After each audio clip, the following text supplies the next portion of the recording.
World Malayali council Europe region social media അവാർഡിന് യുകെയിലെ പ്രശസ്ത മാധ്യമപ്രവർത്തകനും Anand TV Europe managing ഡയറക്ടറുമായ എസ് ശ്രീകുമാറിനെ തിരഞ്ഞെടുത്തു. നമ്മളിപ്പോൾ ഇത് വെസ്റ്റ്മിനിസ്റ്റർ ബ്രിഡ്ജിലാണ് നിൽക്കുന്നത്. ഈ ബ്രിഡ്ജിൽ നിന്നുകൊണ്ടാണ് പാർലമെൻറ്റിൻ്റെ നല്ലൊരു വ്യൂ കിട്ടുന്നത്. സ്വിറ്റ്സർലൻഡിൻ്റെ ചീസുകൾ വളരെ വ്യത്യസ്തമാണ് നമ്മൾ പറഞ്ഞു കേട്ടിട്ടുണ്ടല്ലോ. ഞാനിപ്പോൾ സൂറിച്ചിൻ്റെ ഹാർട്ട് ഓഫ് ദ സിറ്റിയിലാണ് നിൽക്കുന്നത്.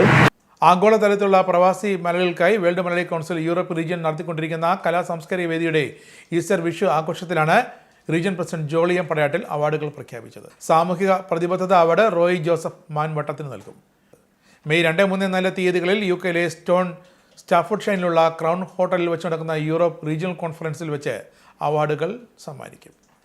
വെർച്വൽ പ്ലാറ്റ്ഫോമിലൂടെ നടന്ന കലാ സാംസ്കാരിക വേദി ജഗദൽപൂർ ആർച്ച് ബിഷപ്പ് മാർ ജോസഫ് കൊല്ലംപറമ്പിൽ ഉദ്ഘാടനം ചെയ്തു.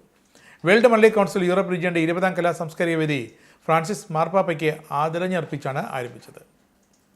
World Malayali council global chairman Gopalapillai, Europe region chairman Jolly Thadathil, സംസ്ഥാന ADGP advocate doctor Gracious Kuriakose, global vice chairperson Mercy Thadathil, vice chairman Gregory Medayil, vice president Thomas Arammankudy, global women's forum president professor Lalitha Mathew എന്നിവർ സംസാരിച്ചു.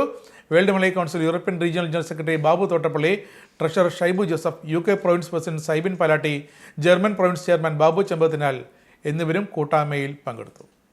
ജാതിമത ദേശഭാഷാ വിശ്വാസങ്ങൾക്ക് അതീതമായി പാവങ്ങൾക്കും അഭയാർത്ഥികൾക്കും പാർശ്വവൽക്കരിക്കപ്പെട്ടവർക്കു വേണ്ടി ലോകത്തോട് സംസാരിച്ച് അവർക്കായി നിരന്തരം ശബ്ദം ഉയർത്തിയ മഹാനായ ഇടയശ്രേഷ്ഠനാണ് ഫ്രാൻസിസ് മാർപ്പാപ്പയെന്ന് പ്രസിഡന്റ് ജോളി എം പടയാട്ടിൽ അനുശോചന സന്ദേശത്തിൽ പറഞ്ഞു.